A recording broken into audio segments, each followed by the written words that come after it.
ஆண்டவராக இயேசு கிறிஸ்துவின் இனிய நாமத்தினாலே உங்களை வாழ்த்துகிறேன். மீண்டும் ஒருமுறை இந்த தொலைக்காட்சி நிகழ்ச்சி மூலம் உங்களை சந்திக்கவும் ஆண்டவர் திருவார்த்தைகளை தியானம் பண்ணவும் கருத்து கொடுத்த நல்ல வாய்ப்புக்காக ஆண்டவருக்கு நான் மகிமை செலுத்துகிறேன். ஆண்டவர் உங்களை அதிகமாய் ஆசீர்வதிப்பாராக. இந்த நாளிலும் ஆண்டவர் நம்மோடு பேசும்படியாக அப்படி இருக்கிற இடத்துல தலையை தாழ்த்தி ஜெபம் பண்ணுவோம். பரிசுத்தமுள்ள நல்ல பிதாவே உமக்கு நன்றி செலுத்துகிறோம். எங்கள் ஆண்டவர் இயேசு கிறிஸ்துவின் நாமத்தில் ஜெபிக்கிறோம். கர்த்தாவே, எங்களோடு பேசுவீராக. பரிசுத்த ஆவியானவரின் திரு கருத்தில் அர்ப்பணிக்கிறோம். எல்லா தடைகள் இயேசுவின் நாமத்தில் விலகும்படி ஜெபிக்கிறேன். இந்த ஜெபத்தை கேட்டதுக்காக உமக்கு ஸ்தோத்திரம். இயேசு கிறிஸ்துவின் மூலம் நல்ல பிதாவே, ஆமென். Praise the Lord. இந்த நாளிலும் மார்க்கு சுவிசேஷம் 6ஆம் அதிகாரம் 20வது வசனத்தை வாசிக்க கேட்போம். மார்க்கு சுவிசேஷம் 6:20. அது ஏனென்றால் யோவான் நீதியும் பரிசுத்தம் உள்ளவன் என்று ஏரோது அறிந்து அவனுக்கு பயந்து அவனை பாதுகாத்து அவன் யோசனையின்படி அநேக காரியங்களை செய்து விருப்பத்தோடே அவன் சொல்லை கேட்டு வந்தான். ஏரோது ராஜாவை குறித்து சொல்லப்பட்ட ஒரு மிக முக்கியமான ஒரு வேத பகுதிங்க. ஏரோது யோவானுக்கு பயந்து நடந்தான். யோவான் என்று சொன்னால் யோவான் ஸ்நானகன் என்று அர்த்தம். இந்த செய்தி முழுவதும் யோவான் என்று நான் சொன்னாலும் அது யோவான் ஸ்நானனை குறிக்கும் என்பதை மனதில் வைத்துக் கொள்ளுங்கள். செய்தியின் தலைப்பே ஏரோது யோவானுக்கு பயந்தான் கர்த்தான். இந்த வார்த்தை பாருங்கள். யோவான் நீதியும் பரிசுத்தம் உள்ளவன் என்று ஏரோது அறிந்து அவனுக்கு பயந்து அவனை பாதுகாத்து அவன் யோசனையின்படி அநேக காரியங்களை செய்து விருப்பத்தோடே அவன் சொல்லை கேட்டு வந்தான். ஏரோதை குறித்து வாசிக்கும் பொழுது ஒரு நல்ல வேத பகுதி என்றால் இதுதாங்க. இந்த ஏரோது என்று வாசிக்க கேட்டோமே, இந்த ஏரோது யாருன்னு கேட்டிங்கன்னா, புதிய ஏற்பாட்டில் பல ஏரோதுக்கள் இருக்கிறார்கள். எல்லாம் ஒருவர் அல்ல, பல ஏரோதுக்கள் இருக்கிறார்.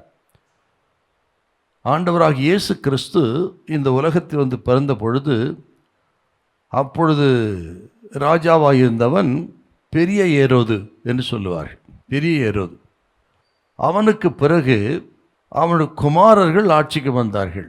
அவர்கள் குறித்து தான் புதிய ஏற்பாட்டில் பல இடங்களில் பார்க்குறோம் நம்ம. ஆகவே ஏரோது என்று சொன்னால் பல ஏரோதுக்கள் இருக்கிறார். பெரிய ஏரோது, அவருடைய குமாரர்கள், அவரெல்லாம் ஆட்சி செய்திருக்கிறார். அந்த விவரத்தை தான் நம்ம புதிய ஏற்பாட்டில் நம்ம பார்க்குறோம். இங்கே சொல்லப்பட்டிருக்கிற இந்த ஏரோது யாருன்னு கேட்டிங்கன்னா, பெரிய ஏரோதுவின் குமாரனாக இருந்த ஏரோது அந்திப்பா. ஏரோது அந்திப்பா. இந்த பெரிய ஏரோது, அதாவது இயேசு உலகத்தில் வந்து பிறந்த பொழுது பெத்லகேமில் இருந்த 2 வயதுக்குட்பட்ட குழந்தைகள் எல்லாவற்றையும் கொலை செய்து போட்டானே, அந்த மாபெரும் பாவியாக இருந்த துணிகரக்காரனாக இருந்த பெரிய ஏரோது. அவன் மரித்த பிறகு அவனுடைய ராஜ்யத்தை, பலஸ்தீன தேசத்தை ரோமர்கள் 4ஆக பிரித்தார்கள். ரோமர்கள் தான் அன்றைக்கு ஆட்சி செய்திருந்தார்கள். அவர்களுக்கு கீழே ஏரோது அவன் ஆட்சி செய்து வந்தான். அவனுக்கு பிறகு, அவன் மரித்த பிறகு அவன் ராஜ்யத்தை 4ஆக பிரித்து அவருடைய 3 பகுதி அவருடைய குமாரர்களுக்கு கொடுத்தார்கள் ரோமர்கள். அந்த விவரம் என்னென்னு கேட்டிங்கன்னா, அதாவது யூதேயா, சமாரியா, இதுமேயா அப்படின்ற ஒரு பகுதி. 2வது பகுதி கலிலேயாவின் மேற்கு பகுதி. 3வது பகுதி கலிலேயாவின் இன்னொரு பகுதியும் பெரோயா என்கிற பகுதி. இப்படி 3ஆக பிரித்தார்கள். 3ஆக பிரித்து அதை 3 குமாரர்களுக்கு கொடுத்தார். அந்த விவரம் என்னென்னு கேட்டிங்கன்னா, யூதேயா, சமாரியா, இதுமேயா, இதை ஏரோது அர்க்கலாயு, அதாவது ஏரோதின் குமாரன் அர்க்கலாயு என்பவனுக்கு கொடுத்தான். நீங்கள் மத்தேயு சுவிசேஷம் 2:22 வாசிங்க. மத்தேயு 2:22. ஆகிலும் அர்க்கலாயு தன் தகப்பனாகிய ஏரோதின் பட்டத்துக்கு வந்து யூதேயாவில் அரசாளுகிறான் என்று கேள்விப்பட்டு அங்கே போக பயந்தான். அப்பொழுது அவன் சொப்பனத்தில் தேவனால் எச்சரிக்கப்பட்டு கலிலேயா நாட்டின் புறங்களிலே விலகி போய். அப்படி அர்க்கலாயு அவன் ஆட்சிக்கு வந்தான். அவனுக்கு அந்த 3 பகுதியும் ரோமர்கள் கொடுத்தார்கள். அடுத்தது கலிலேயாவின் மேற்கு பகுதி. இதை ஏரோதின் இன்னொரு குமாரனாக இருந்த ஏரோது பிலிப்பு 2 என்கிற மகனுக்கு கொடுத்தார்கள். அப்புறம் கலிலேயாவின் இன்னொரு பகுதியும் பெரோயா அந்த பகுதியும் ஏரோது அந்திப்பா என்பவனுக்கு கொடுத்தான். அவனை குறித்து இப்போ நம்ம தியானிக்கிறோம். ஏரோது அந்திப்பா அவனை குறித்து தான் இப்போ நம்ம மார்க்கு 6:20 நம்ம பார்க்குறோம்.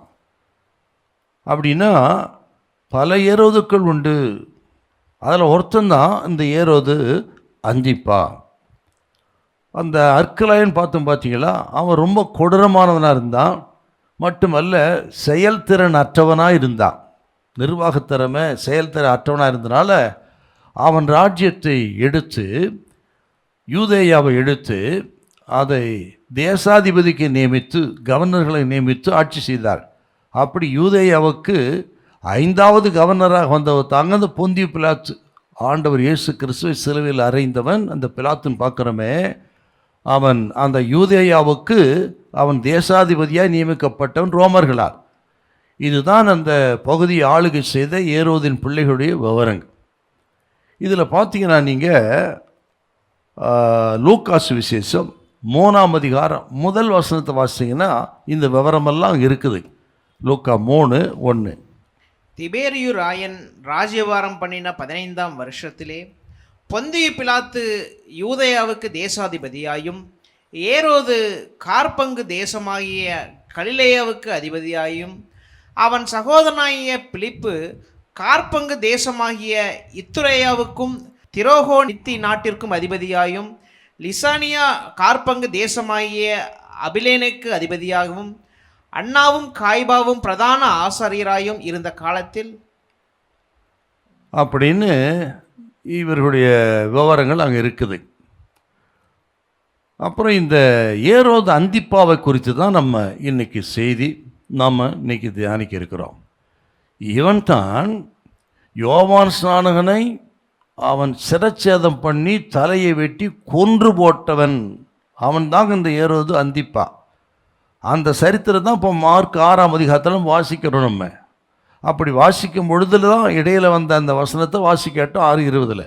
அப்படி யோவான் ஸ்நானனை கொலை செய்தவன் மட்டுமல்ல, இயேசு கிறிஸ்துவை பரியாசம் பண்ணினவன் இந்த ஏரோது தான்.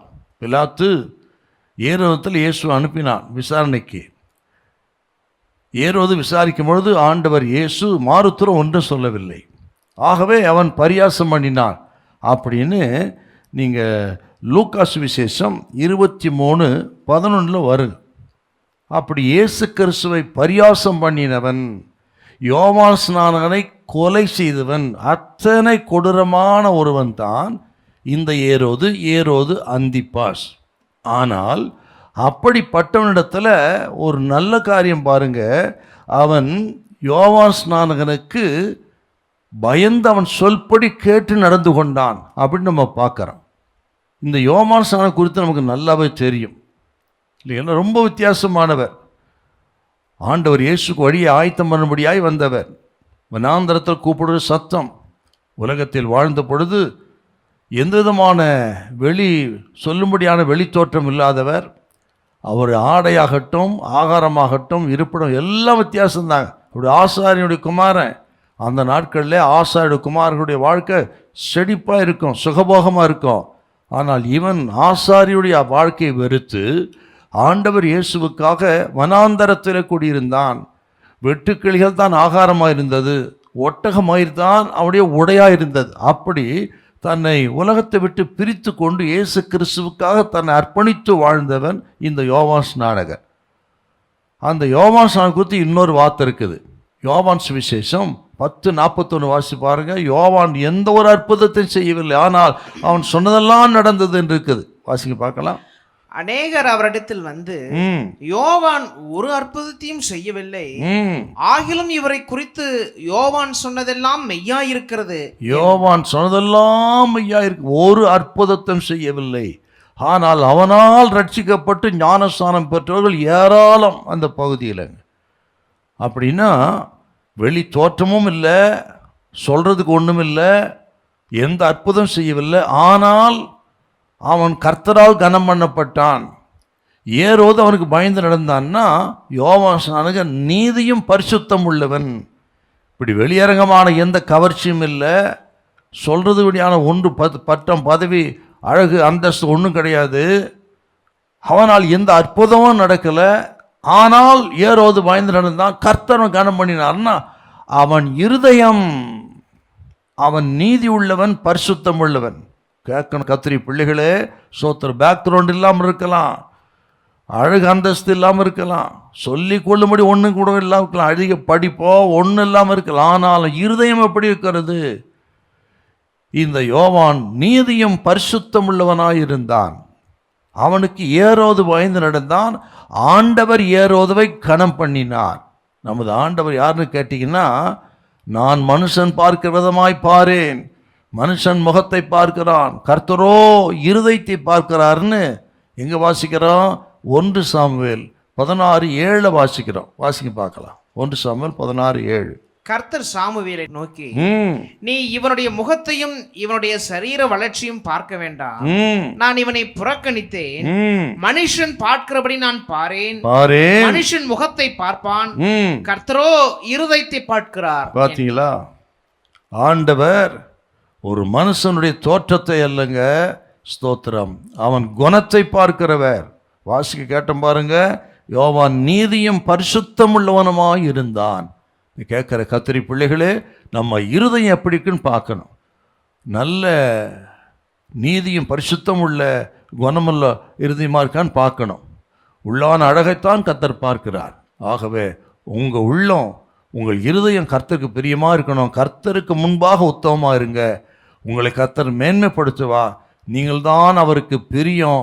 உங்கள் இருதயத்தை பார்க்கிற தெய்வம் இந்த நாளிலே உங்கள் இருதயத்தை கண்டு அவங்களை ஆசீர்வதித்து உயர்த்த கர்த்தர் வல்லவர். ஹல்லேலூயா, ஆமென், ஸ்தோத்திரம். இப்போது இந்த ஏரோது அந்திப்பாவை குறித்து தான் மிக முக்கியமான 3 குறிப்புகளை இந்த வசனத்திலிருந்து சொல்ல விரும்புகிறேன். இப்போ 6:20 மறுபடியும் வாசிப்போம். அது ஏனென்றால் யோவான் நீதியும் பரிசுத்தமும் உள்ளவன் என்று ஏரோது அறிந்து அவனுக்கு பயந்து அவனை பாதுகாத்து அவன் யோசனையின்படி அநேக காரியங்களை செய்து விருப்பத்தோடு அவன் சொல்லை கேட்டு வந்தான். இந்த வசனத்துல ஏரோதுவிடத்திலும் நல்ல சில குணங்கள் இருந்ததை நம்ம பார்க்கிறோம் இல்லையா? இப்போ முதல் குறிப்பு ஏரோதுவின் குணாதிசயங்கள். ஏரோதுவின் குணாதிசயங்கள், அவருடைய கேரக்டர். இப்போ நீங்கள் பார்த்தீங்கன்னா அவனுடைய நல்ல குணங்கள் சிலது இருக்குதுங்க. அதில் எப்படிப்பட்ட பொல்லாத ஒரு மனுஷனாக இருந்தாலும் அவனுக்குள்ள சில நல்ல குணங்களுக்கு தான் செய்கிறது. அப்படி இந்த ஏரோதுக்குள்ளும் சில நல்ல குணங்கள் இருந்தது அப்படின்னு நம்ம பார்க்குறோம். இதை நீங்கள் வாசித்து பார்த்தீங்கன்னா,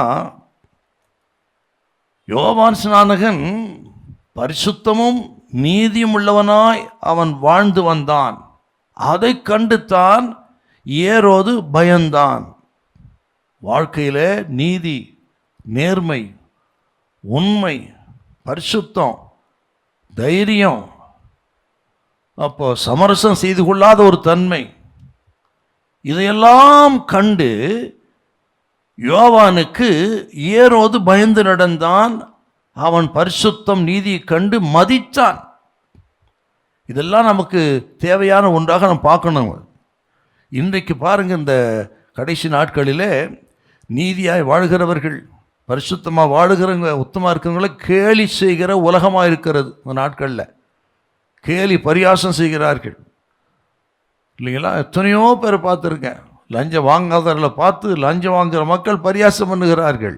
ஒழுங்கு ஆலயத்துக்கு போய் ஆண்டவரை தேடுகிற மக்களை கண்டால் அப்படி ஒழுங்கு இல்லாதவர்கள் பரியாசம் பண்ணுகிறார்கள். இப்படி நீதியாக இருக்கிறவங்க, உண்மையாக இருக்க பரிசுத்தமாக இருக்கிறவங்கள உலகம், ஏன் கிறிஸ்தவம் கூட பரியாசம் பண்ணுகிறது நம்ம பார்க்குறோம்.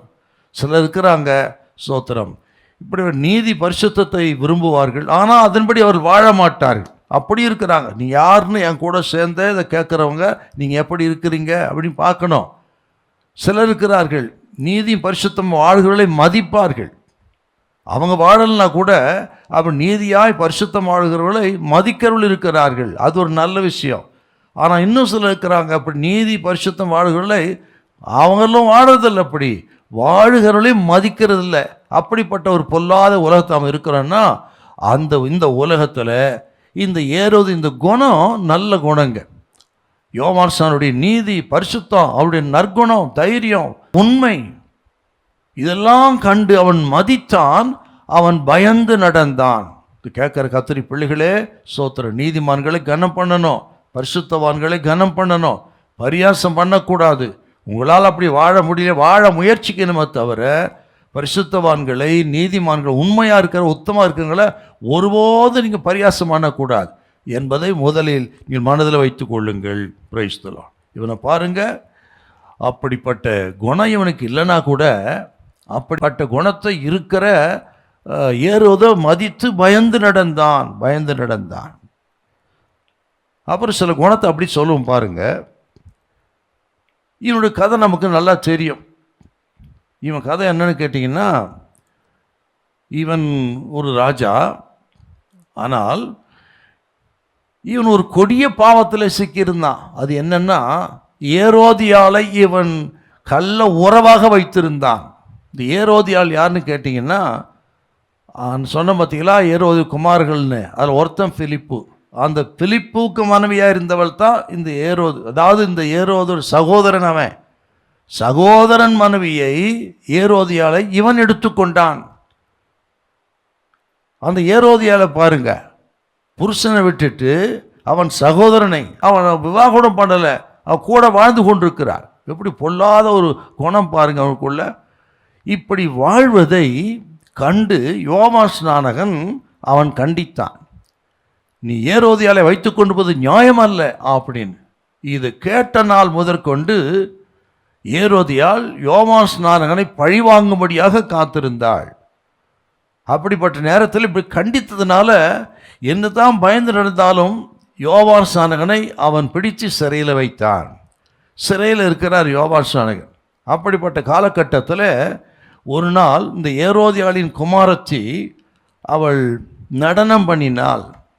அந்த நடனத்தை கண்டு ரசித்து அதிலே வாக்கு பண்ணினான் சந்தோஷப்பட்டு, என் ராஜ்யத்தில் பாதி கேட்டாலும் தருவேன்னு சொல்லிட்டான் ஏரோது.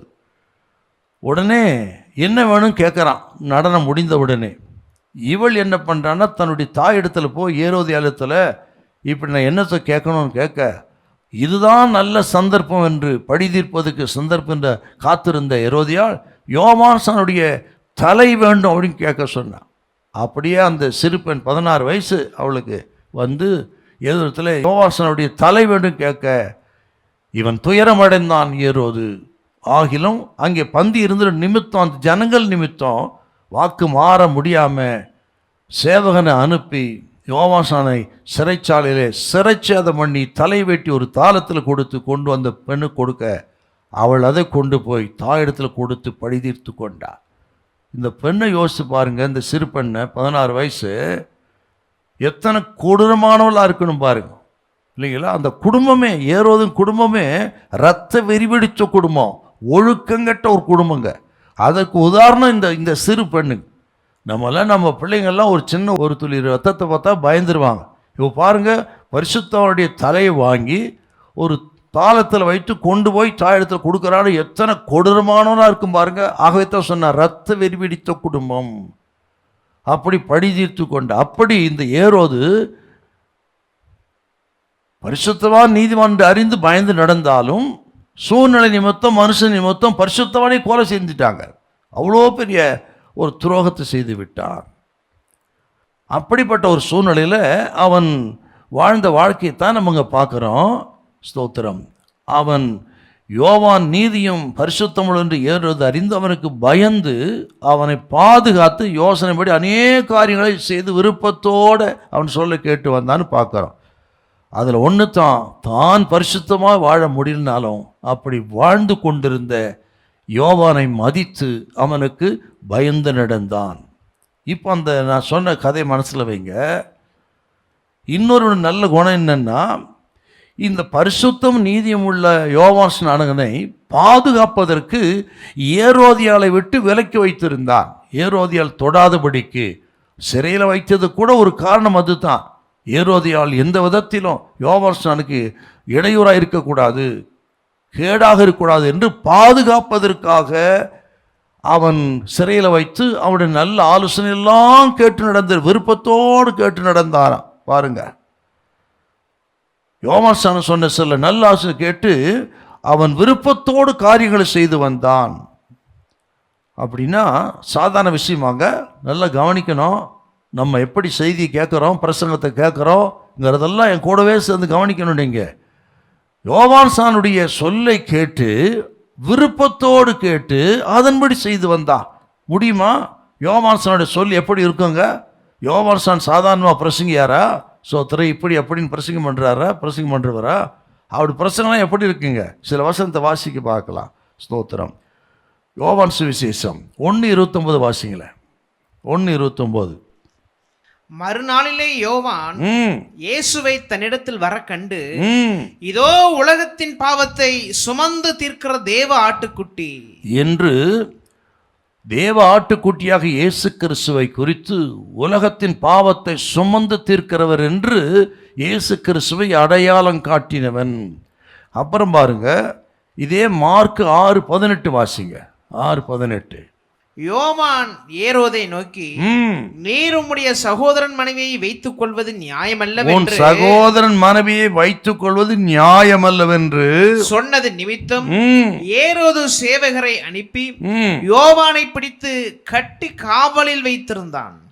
உன் சகோதரன் மனைவியை வைத்துக் கொள்வது நியாயமல்ல என்று நீயே அந்த மனுஷன்னு நாத்தான் தாவீது சொன்னது போல யோவான் சொல்றார். உன் சகோதரன் மனைவி வைத்துக் கொள்வது நியாயம் அல்ல என்று. அப்படித்தாங்க யோவானுடைய சொல்லலாம் இருக்கும். இன்னைக்கு இருக்கிற தீர்க்கதரிசின்னு சொல்றாங்களே, யார் அப்படி பேசுறது பாருங்க யோவான். அப்புறம் பாருங்க இன்னொரு வார்த்தை, மத்தேயு சுவிசேஷம் 3:10 வாசிங்களேன். இப்பொழுதே கோடரியானது மரங்களின் வேரருகே வைத்திருக்கிறது, ஆகையால் நல்ல கனிகொடாத மரமெல்லாம் வெட்டுண்டு அக்கினியிலே போடப்படும் என்று. கோடரியானது மரங்களில் வேறு வைக்கப்பட்டிருக்கிறது, வெட்டுண்டு அக்கினியிலே போடப்படும். அதுதாங்க யோவானுடைய வார்த்தை. யோவான் சொல்ல கேட்டு நடந்தான்னா இப்படிலாம் பேசியிருப்பார் அவர். இன்னும் கூட சில வசனத்தை பாருங்க. அதே 3:7 பாருங்க. விரியன் பாம்பு குட்டிகளே வாசிங்க. பரிசேயர்களும் சதுசேயர்களும் அநேகர் தன்னிடத்தில் ஞானஸ்நானம் பெறும்படி வருகிறதை அவன் கண்டு, விரியன் பாம்பு குட்டிகளே, வரும் கோபத்துக்கு தப்பித்துக் கொள்ள உங்களுக்கு வகை காட்டினவன் யார் என்று கடிந்து கொண்டு கண்டனம் பண்ணி பேசுறாருங்க. அப்படியே லூக்கா சுவிசேஷம் நீங்கள் 3ஆம் அதிகாரம் 10-14 வசனம். அவர் ஜனங்களுக்கு சொல்ற ஆலோசனை இப்படித்தான் யோவான் சொல்லியிருப்பான். யோவான் கேட்டு நடந்தான். அதுக்கு தான் இதெல்லாம் சொல்றேன் உங்களுக்கு. லூக்கா சுவிசேஷம் 3:10-14 வசனம். அப்பொழுது ஜனங்கள் அவனை நோக்கி, அப்படியானால் நாங்கள் என்ன செய்ய வேண்டும் என்று கேட்டார்கள். அவர்களுக்கு அவன் பிரதியுத்தரமாக, 2 அங்கிகளை உடையவன் இல்லாதவனுக்கு கொடுக்க கடவன், ஆகாரத்தை உடையவனும் அப்படியே செய்ய கடவன் என்றான். ஆயக்காரரும் ஞானஸ்நானம் பெற வந்து அவனை நோக்கி, போதகரே, நாங்கள் என்ன செய்ய வேண்டும் என்று கேட்டார்கள். அதற்கு அவன், உங்களுக்கு கட்டளையிட்டிருக்கிறதற்கு அதிகமாய் ஒன்றும் வாங்காதிருங்கள் என்றான். அதிகமா வாங்காத, லஞ்சம் வாங்காதப்பா, குறுக்கு வழியில வந்து பணத்தை சம்பாதிக்காத என்று முகத்துக்கு முகம் பார்த்து நேரடியாக கேட்டிருக்காருங்க. அடுத்தது பாருங்க. போர்ச்சேவகரும் அவனை நோக்கி, நாங்கள் என்ன செய்ய வேண்டும் என்று கேட்டார்கள். அதற்கு அவன், நீங்கள் ஒருவருக்கும் இடுக்கண் செய்யாமலும் பொய்யாய் குற்றம் சாட்டாமலும் உங்கள் சம்பளமே போதும் என்று இருங்கள் என்றான். உங்கள் சம்பளமே போதும் என்று இருங்கள் அப்படின்னு. ஸ்தோத்திரம். பண ஆசை இல்லாதவர்களாய், பொருளாசை இல்லாதவர்களாய், ஏழைகளை வஞ்சிக்காமல், பணத்துக்காக பொருளுக்காக ஸ்தோத்திரம் எதையும் செய்யாமல் கர்த்தருக்கு பயந்து நடங்க என்று ஆலோசனை சொன்ன. இப்படிப்பட்ட ஆலோசனை சொன்னவன் தான் யோவான் ஸ்நானகன். அவன் சொல்லை கேட்டு ஏரோது அதன்படி செய்து வந்தான் என்றால், ஏரோதற்கு அந்த நல்ல குணத்தை பார்த்தீங்களா? இப்போ நான் உங்களை பார்த்து கேட்குறேன், ஒவ்வொரு வாரமும் எத்தனையோ செய்தியை நம்ம கேட்குறோம் இல்லைங்களா? யூடியூப்பில் கேட்குறீங்க, ஞாயிற்றுக்கிழமை ஆராதனையில் கேட்குறீங்க, எத்தனையோ செய்திகள் இல்லைங்களா? ஏராளமான செய்தி. அப்படி கேட்குறீங்களே, எத்தனை பேர் கேட்கிறபடி நடக்கிறோம் இல்லையா? அதுதாங்க விசேஷம். அப்படி நடக்கலைன்னா ஏரோது மாதிரி, ஏரோதோட மோசமானவங்கன்னு அர்த்தங்க. ஏரோது யோவான் சொன்னது கேட்டு நடந்தான். அப்போ இத்தனை செய்தி கேட்குறோம், எவ்வளோ வார்த்தைகளை எச்சரிப்பு சத்தம் கண்டனம் பண்ணி புத்தி சொல்கிற விஷயங்கள் எவ்வளோ நடக்குது, எவ்வளோ பேசுகிறோம் ஞாயிறு ஆராதனைகளில். எத்தனை பேர் இப்படி கேட்டு நடக்கிறோம் என்பதுக்கு பதில் சொல்லணும், கவனிக்கணுங்க. அதனால தான் யாக்கோபு சொல்கிறாரு பாருங்க, யாக்கோபு 1:22 கொஞ்சம் வாசிங்க பார்க்கலாம். 1:22.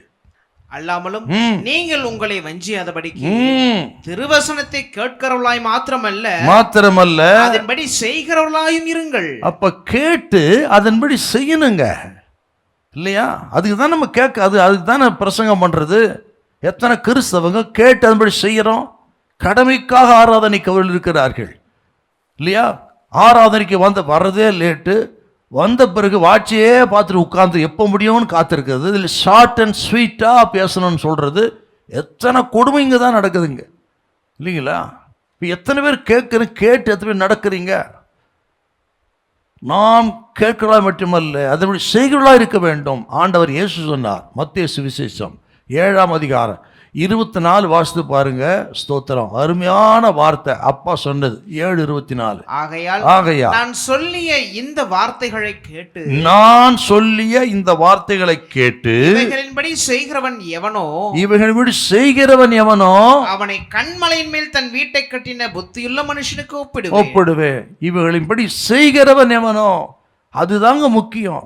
கேட்கணும், கேட்பணி செய்யணும். ஏரோது அநேக காரியங்களை செய்து வந்தான், விருப்பத்தோடு கேட்டு செய்து வந்தான்னா நமக்கு ஒரு சேலஞ்சு தான். அவன் பொல்லாதவனாக இருந்தால் கூட இதெல்லாம் நமக்கு ஒரு சேலஞ்சு நாட்களில், இல்லைங்களா? நீங்கள் யோவான் சுவிசேஷத்தை வாசித்து பார்த்தீங்கன்னா 6ஆம் அதிகாரத்தில் ஆண்டோட உபதேசத்தை கேட்டு அநேகர் இது கடினமான உபதேசம் யார் பின்வாங்கினார்களா? இருக்குதா இல்லையா? யோவான் 6:66 பாருங்களேன். அது முதல் அவருடைய சீஷரில் அநேகர் அவருடனே கூட நடவாமல் பின்வாங்கி போனார்கள்.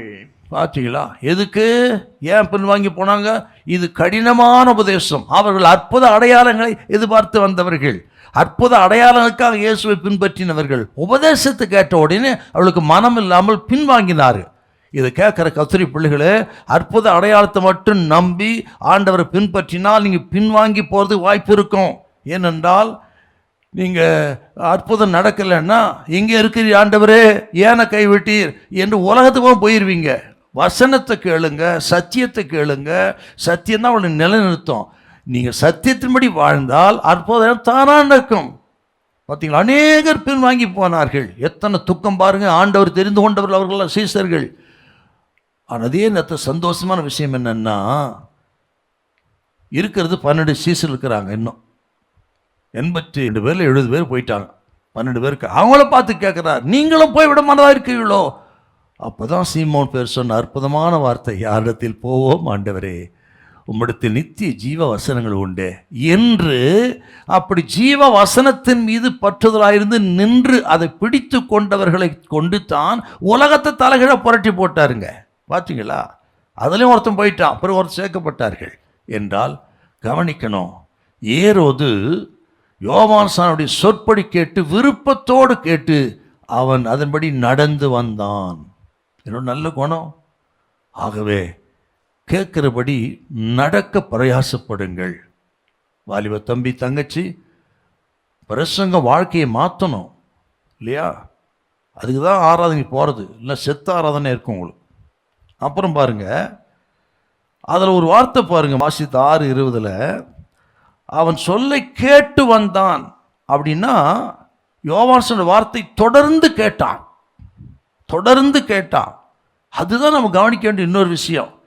கடிந்து கொண்டு புத்தி சொன்னால் கூட யோவான்சானை கூடுங்க, யோவான்சானை கூப்பிடுங்க, இதுக்கு ஆலோசனை கேட்போம் என்று மீண்டும் மீண்டும் யோவான்சானை கூப்பிட்டு ஆலோசனை கேட்டு தொடர்ந்து அதுபடி நடந்து வந்தான்.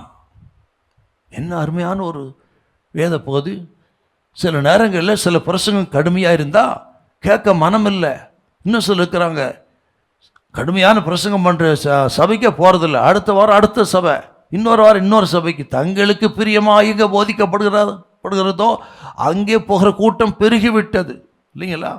சுய இச்சைகளுக்கு ஏற்ப போதனை தெரிந்து கொள்வார்கள் அப்படின்னு கடைசி காலத்துக்கு பவுல் சொல்கிறாரு.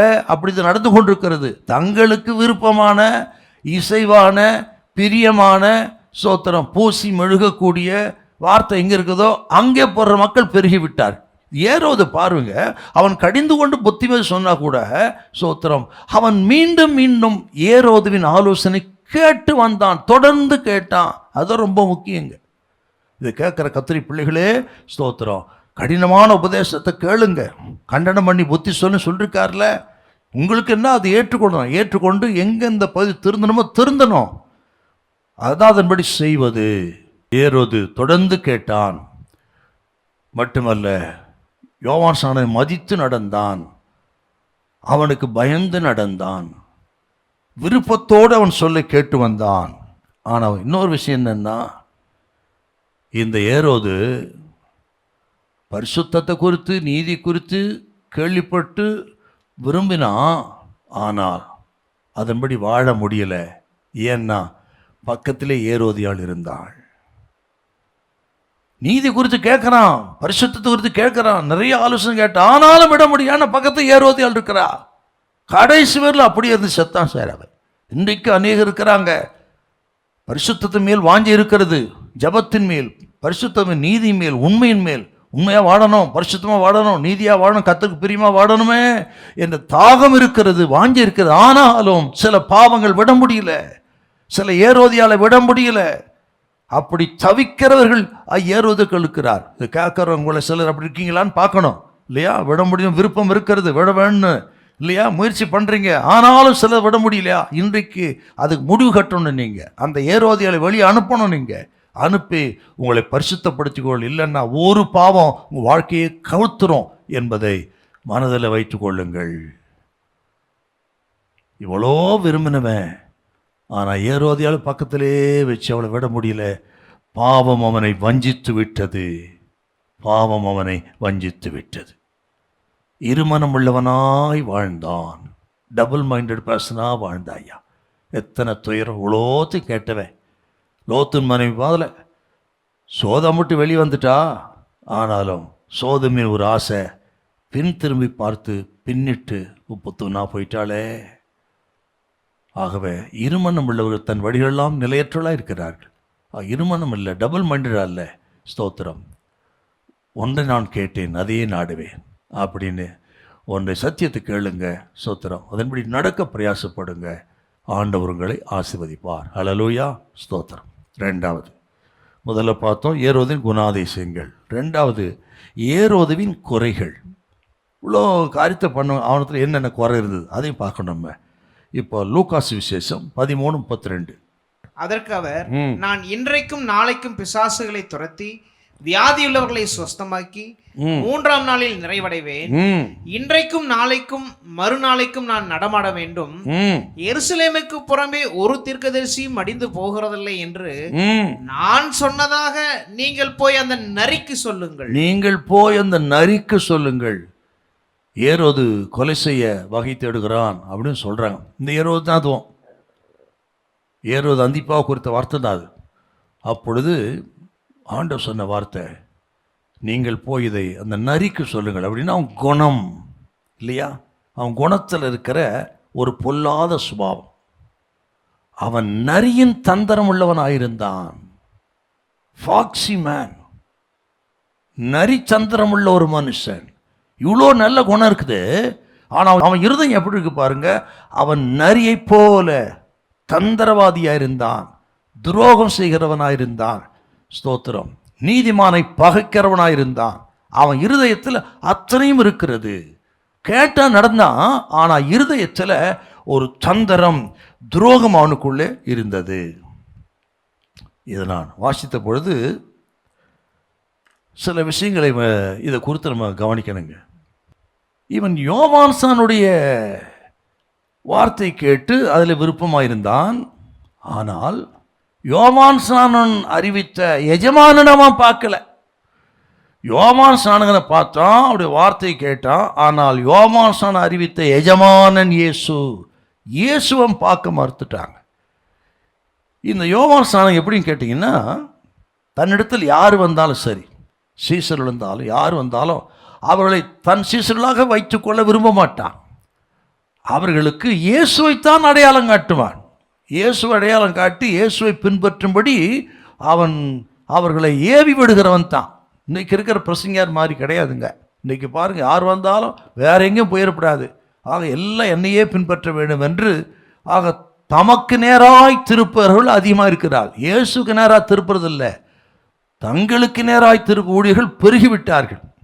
ஆனால் அந்த நாளில் பாருங்கள், யோவான்ஸ்நானக தன்னை தேடி வர அத்தனை பேரையும் இயேசுக்கு நேராக திருப்பினான். ஃபார் எக்ஸாம்பிள் நீங்கள் வாசிங்க, யோவான் சுவிசேஷம் 1ஆம் அதிகாரம் 35-37 வாசிங்களேன். 1ஆம் அதிகாரம் 35 முதல் 37 வசனம்.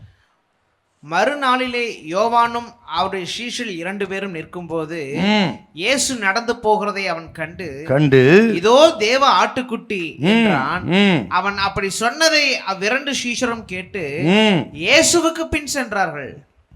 பார்த்தீங்களா? அப்போ தன்னிடத்தில் இருக்கிற சீஷர்களை கூட இயேசுக்கு நேராக திருப்பி இயேசுவின் சீஷராய் மாற்றிட்டார். அதான் யோவானும் அந்திரேயாவும். அப்படி தன்னிடத்தில் வருகிறவர்களை இயேசுக்கு நேராய் திருப்புகிற யோவான் ஸ்நானகன்.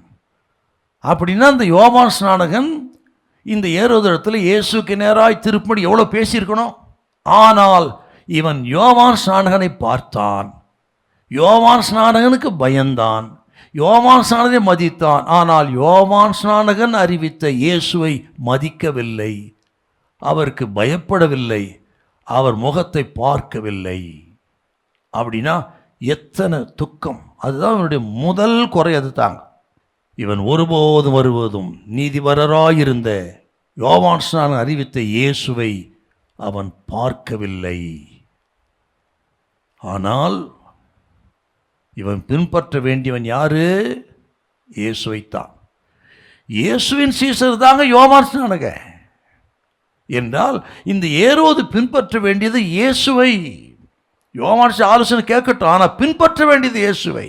அவரிடத்தில் தான் பாவ மன்னிப்பு உண்டு, இயேசுவிடத்திலே தான் ரட்சிப்பு உண்டு, இயேசுவிடத்தில் தான் புது வாழ்க்கை உண்டு, இயேசுவிடத்தில் தான் நித்திய ஜீவன் உண்டு, இயேசுவிடத்தில் தான் தடுமாறும் மக்களுக்கு சரியான பாதை காட்டக்கூடிய வழி இருக்கிறது என்றால் அவரிடத்தில் தான் அத்தனை பாவ மன்னிப்பு இருக்கிறது, நித்திய ஜீவனுக்கு வழி இருக்கிறது, ஆக சமாதானம் இருக்கிறது, ஆறுதல் இருக்குது, எல்லா இடத்துல தான் உண்டு. அவரை தான் பார்க்கணுங்க. இது கேட்குற கத்திரி பிள்ளைகளே, சில பிரசங்கியாரோட பிரசங்கத்தை நல்லா கேட்கலாம், ரொம்ப சந்தோஷம், கேளுங்க, தப்பே கிடையாது. நல்ல பிரசங்கியாரோட பிரசங்கத்தை கேளுங்க, உபதேசத்தை கேளுங்க. ஆனால் நீங்கள் இயேசுவை பின்பற்ற வேண்டும்.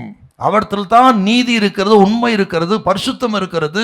அதை நீங்கள் ஃபாலோ பண்ணணுங்க. இயேசுவை பின்பற்றுங்க. இயேசுவை பின்பற்ற கூட்டமாக இருக்கணும் நம்ம, அதுதான் முக்கியம். நான் கிறிஸ்துவை பின்பற்றுவது போல நீங்களும் என்னை பின்பற்றுங்கள். அப்போ முதல்ல கிறிஸ்துவை பின்பற்றினார் பவுல், பார்த்தீங்களா? ஆகவே இது கேட்குற கத்திரி பிள்ளைகளே, யோவான் ஸ்நானகனை அவன் பார்த்தான், அவன் அறிவித்த இயேசுவை அவன் பார்க்கவில்லை. யோவான் ஸ்நானனை மதித்து நடந்தான், ஆனால் இயேசுவை மதிக்கலை. மட்டும் இல்லைங்க, இவ்வளோ கேட்டான் பரிசுத்தத்தை குறித்து, நீதி குறித்து, நல்ல ஆலோசனை, ஆனால் அவன் இருதயத்தில் எந்த மாற்றமும் இல்லை. அதனால தான் சொல்கிறாருங்க, அவன் ஒரு நரின்னு சொன்னார். வாசி கேட்டேன், பார்த்தீங்களா? இது போன்ற நரிக்கு சொல்லுங்கன்னா, இவ்வளோ கேட்டவன், நடந்தவன், கொண்டவன், அவன் இருதயத்தில் எந்த மாற்றமும் இல்லை. அதை விட இந்த யோவான் ஸ்நானனை புகழ்ந்தார். இவன் நரின்னு சொல்கிறாரா? ஆனால் சத்தியத்தை அறிவித்த யோவான் ஸ்நானகனை கர்த்தர் எப்படி போடுறா இருப்பார். மத்தேயு சுவிசேஷம் 11ஆம் அதிகாரம் 7 சில வார்த்தை வாசிங்களேன். அவர்கள் போன பின்பு இயேசு யோவானை குறித்து ஜனங்களுக்கு சொன்னது என்னவென்றால், எதை பார்க்க வனாந்தரத்திற்கு போனீர்கள்? காற்றினால் அசையும் நாணலையோ? அல்லவென்றால் எதை பார்க்க போனீர்கள்? மெல்லிய வஸ்திரம் தரித்த மனுஷரையோ? மெல்லிய வஸ்திரம் தரித்தவர்கள் அரசர் மாளிகையில் இருக்கிறார்கள். அல்லவென்றால் எதை பார்க்க போனீர்கள்? தீர்க்கதரிசியோ? ஆம், தீர்க்கதரிசியை பார்க்கிலும் மேன்மையுள்ளவனையே என்று உங்களுக்கு சொல்லுகிறேன் என்று யோவான் ஸ்நானம் குறித்து ஆண்டவர் இயேசு கொடுத்த சாட்சிங்க. யோவான் ஸ்நானம் யார்? அவன் நாணலா? இல்லை, அவன் ஒரு கேதுரு மரம்.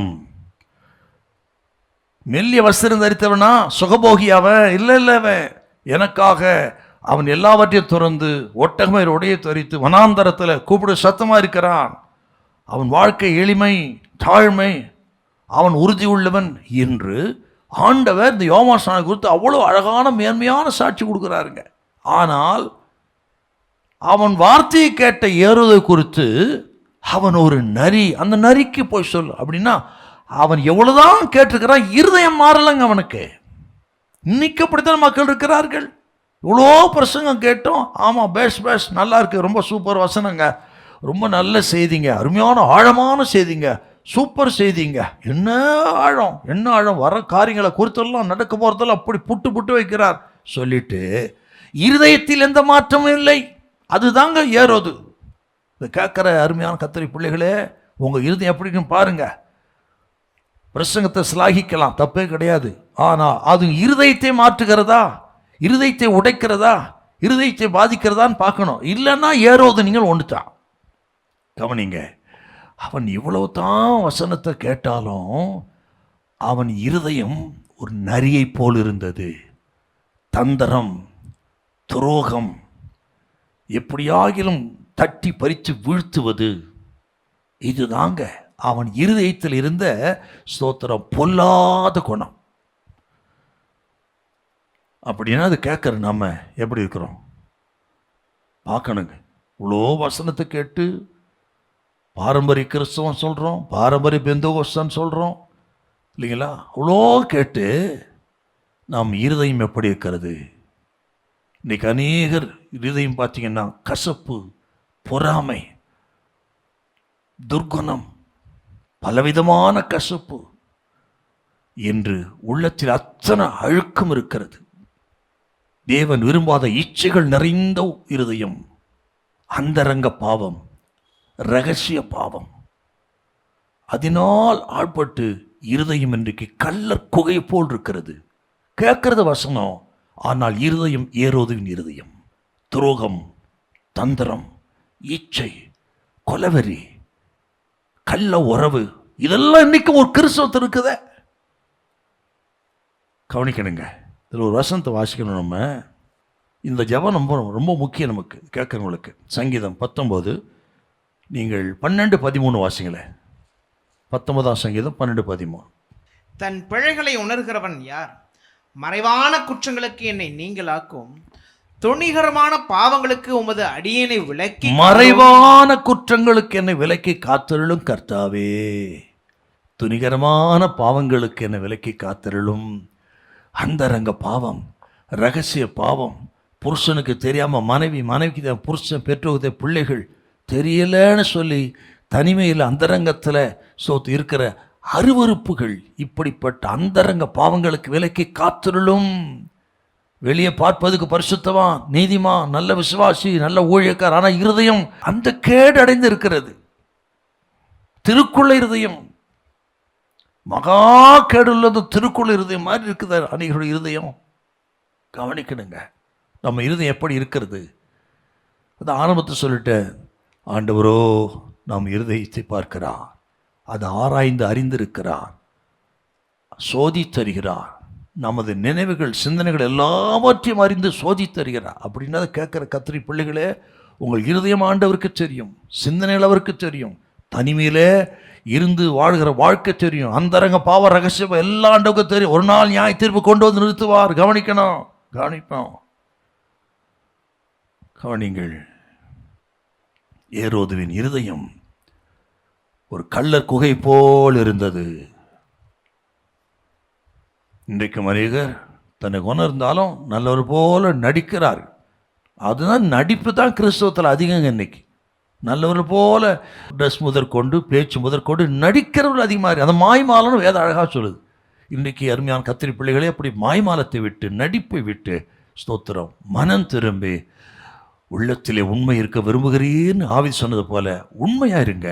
தேவன் உங்களை ஆசீர்வதிப்பார். ஒரு ஆழமான சுத்திகரிப்பை தேவன் எதிர்பார்க்கிறார் அந்த நாளிலே. அப்போ உள்ளத்தில் இருக்கிற கர்த்தருக்கு பிரியமில்லை எல்லாத்தையும் வெளியே தூக்கி எறிங்க. உங்கள் இதயத்தை பரிசுத்தப்படுத்திக் கொள்ளுங்கள். இது இந்த லெந்து நாட்கள்லாம் நம்ம சொல்கிறோம்.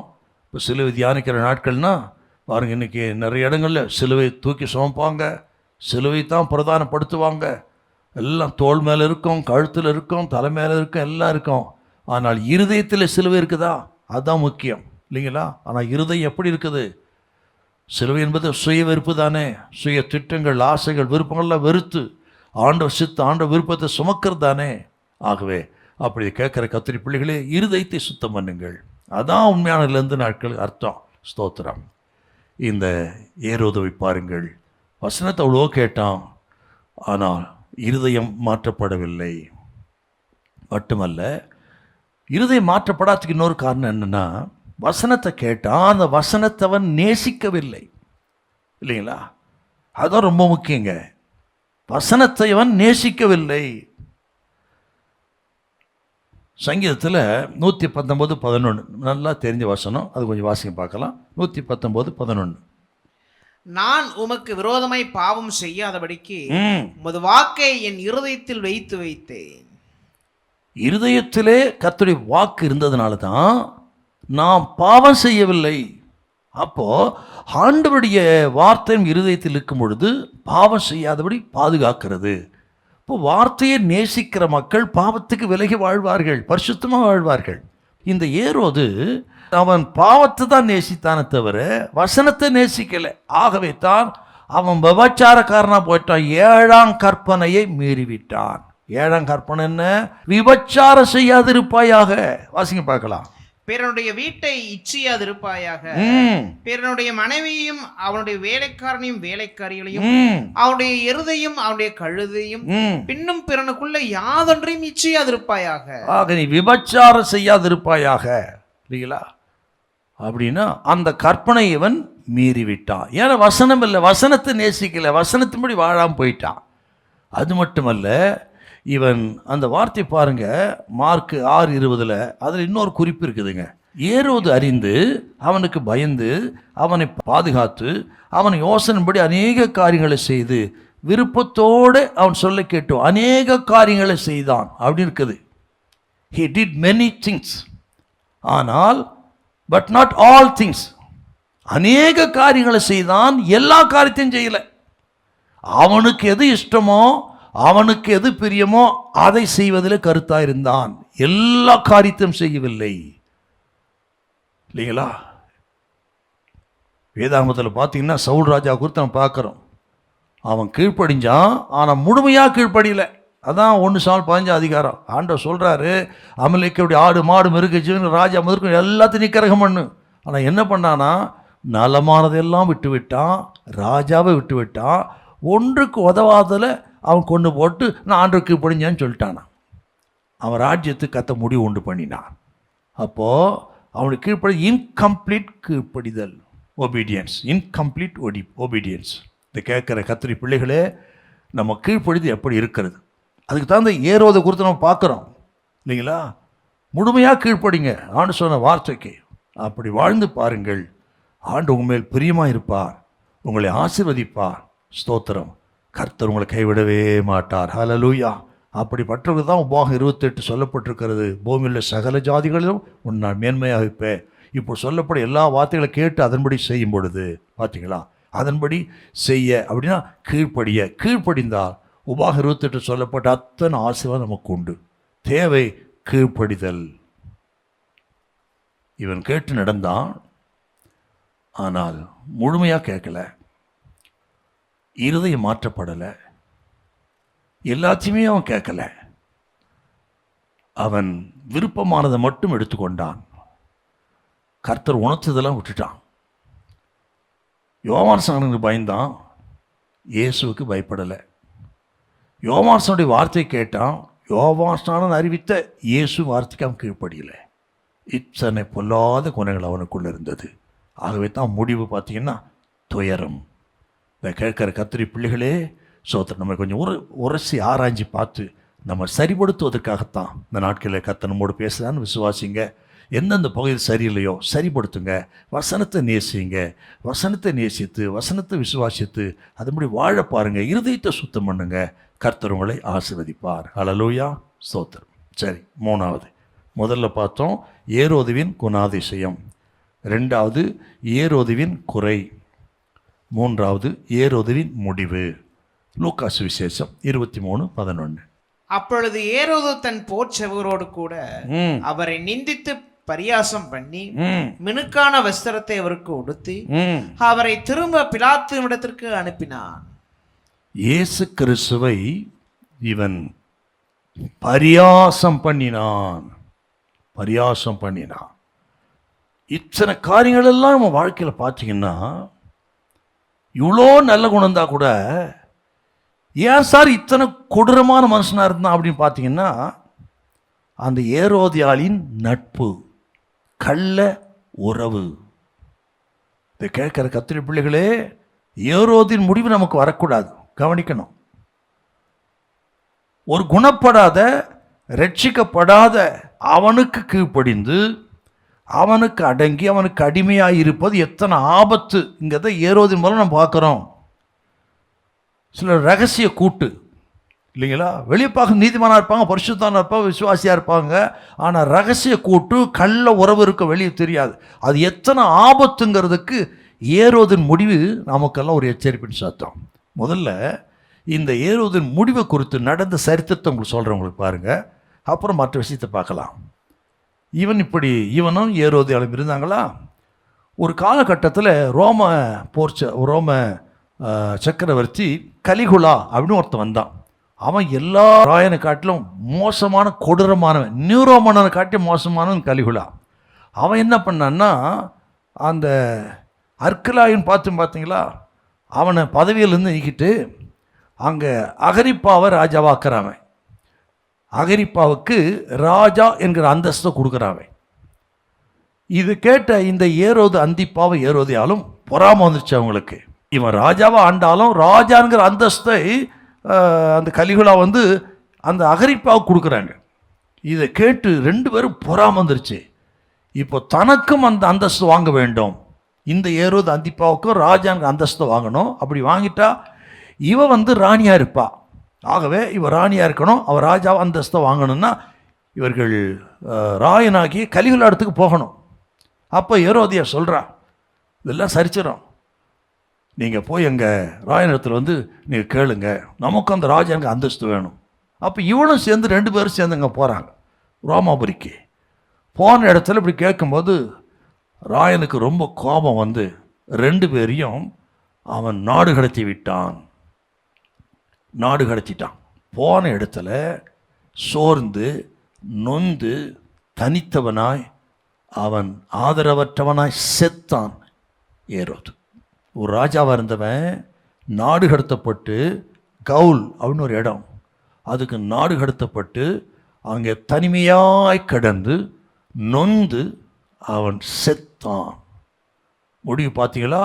யோவான்சானுடைய பரிசுத்த நீதி கண்டவன், பார்த்தவன், பயந்தவன், மதித்தவன், கேட்டு நடந்தவன், ஆக தொடர்ந்து கேட்டவன், விருப்பத்தோடு கேட்ட, இவ்வளோ குணம் இருந்தோம். அவன் இருதயம் மாற்றப்படாதனால, அந்த கள்ள உறவினால, ஸ்தோத்திரம், அவன் நிலைமை பாருங்க, கடைசியில் மனம் திரும்பாததினால் அவன் செத்தான். அருமையான கத்திரி பிள்ளைகளே, இதை கேட்கும் பொழுது இந்த நாளில் ரகசிய கூட்டு, கள்ள உறவுகள், இதெல்லாம் ஆபத்து என்பதை நீங்கள் மனதில் வைத்து தயவு செய்து விட்டு விலகணும். அப்படிப்பட்டவர்கள் உங்களை பரிசுத்தப்படுத்திக் கொள்ளும்படி ஆண்டவர் இன்றைக்கி ஏவுகிறார். சரிங்க, இப்போ இயேசு இவன் பரியாசம் பண்ணினான். இறுதி வரையிலும் மனம் திரும்பவே இல்லவன். கடைசியில் நாம் கேட்டது போல எல்லாவற்றையும் இழந்தான். கடைசியில் பாவத்திலே மரித்தான். இயேசுவை பரியாசம் பண்ணினான். ஆனால் கலிகுலா ராய சக்கரவர்த்தி இவனை பரியாசம் பண்ணிட்டான். நாடு கடத்தி, ஒரு ராஜாவா நாடு கடத்தி போன இடத்துல செத்தான் பாருங்க. இயேசுவை பரியாசம் பண்ணினவருடைய நிலைமை, அவன் உலகத்தால் ராஜாவால் பரியாசம் பண்ணப்பட்டு அநியாயமாய் செத்தான் இல்லைங்களா? அப்போ பரியாசம் பண்ற நிலைமை பார்த்தீங்களா? ஆண்டவராக இயேசு கிறிஸ்து மரித்து அடக்கம் பண்ணப்பட்டு 3 நாள் உயிரோடு இருந்தார். இன்றைக்கு அவருடைய பெயர், அவருடைய திருநாமம் உலகம் முழுவதும் புகழ் பாடப்படுகிறது. ஆனால் ஏரோது பேர் யாரா வைக்கிறாங்களா? ஆனால் ஏரோதின் பேர் இன்றைக்கும் இகழ்ச்சியாகத்தான் இருக்கிறது. ஏன்னா கடைசியில் அவன் மனம் திரும்பலுங்க, அவன் மனம் திரும்பவில்லை. ஆண்டவருக்கு விருப்பம் என்னதான் ஒரு பாவம் செய்திருந்தாலும் அதில் இருந்து மனம் திரும்பி பிழைக்கத்தான் அவர் விரும்புகிறார். அப்படி மனம் திரும்பிவிட்டால் ஒரு வார்த்தை சொல்லுதுங்க உங்களுக்கு. இதை கேட்குற கத்திரி பிள்ளைகளே, இவ்வளோ நேரம் கேட்டுக்கிறோம். ஆனால் இன்றைக்கு முக்கியமான விஷயம் மனம் திரும்புதல். மனம் திரும்பாதனால தான் ஏரோது செத்தான்னு பார்க்குறோம். பாவத்தின் சம்பளம் மரணம்.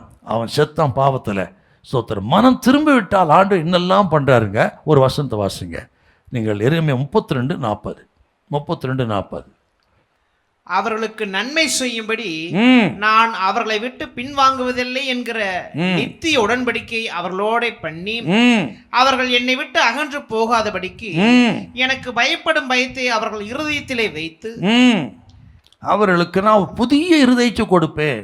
அப்போ மனம் திரும்பி விட்டால், இது கேட்குற கத்திரி பிள்ளைகளே, எத்தனை பெரிய பாவத்தில் இருந்தாலும், அதில் பாதாளத்துக்கு போயிருந்தாலும், அங்கே இருந்து மனம் திரும்பி ஆண்டவரே என்னை மன்னியும், என்னை தூக்கிடும் என்று சொல்லி தேவ சமூகத்தில் நீ வந்து விட்டால், சிலுவைக்கு வந்துட்டா, அவர்களுக்கு புதிய இருதயத்தை கொடுக்கிறார் இல்லையா? பழைய இருதயத்தை, கல்லான இருதயத்தை எடுத்து புதிய இருதயத்தை கொடுத்து புதிய மனுஷனாய் மாற்றுகிறார். ஆகத்தான் ஆரம்பத்தில் சொன்னேன், ஆண்டவரத்தில் புதிய வாழ்க்கை இருக்கிறது, புதிய நம்பிக்கை இருக்கிறது, ரட்சிப்பு இருக்கிறது, பாவ மன்னிப்பு இருக்கிறது, அவரிடத்தில் பரிசுத்தம் இருக்கிறது.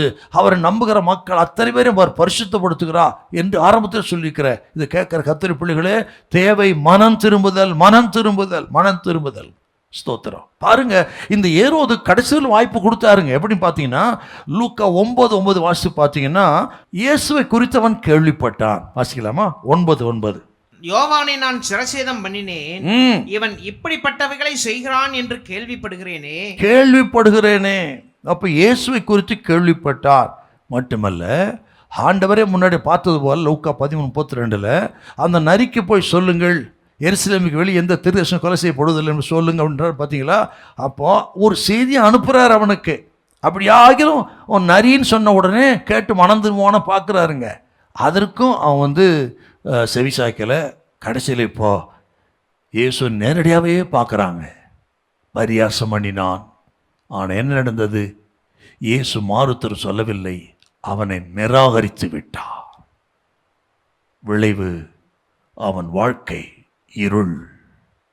மடிந்தான் அவமானத்தோடு, பாவத்தோடு. இதை கேட்குற கத்திரி பிள்ளைகளே, இயேசு உங்களை நிராகரிப்பதற்கு முன்பு மனம் திரும்பிடணும். என்னை விட்டு அகன்று வாங்கள் என்று ஆண்டவர் சொல்வதற்கு முன்பு மனம் திரும்பிவிட வேண்டும். இளையகுமாரனை பாருங்க, பெஸ்ட் எக்ஸாம்பிள் அவனுக்கு. தகப்பனே, பரத்துக்கு விரோதமாக உமக்கும்பாக பாவம் செய்தேன், உமது குமாரனை சொல்லப்படுவதற்கும் பாத்திரவான் அல்ல, கூலிக்கால் ஒருவராக என்னை ஏற்றுக்கொள்ளும் தகப்பனே.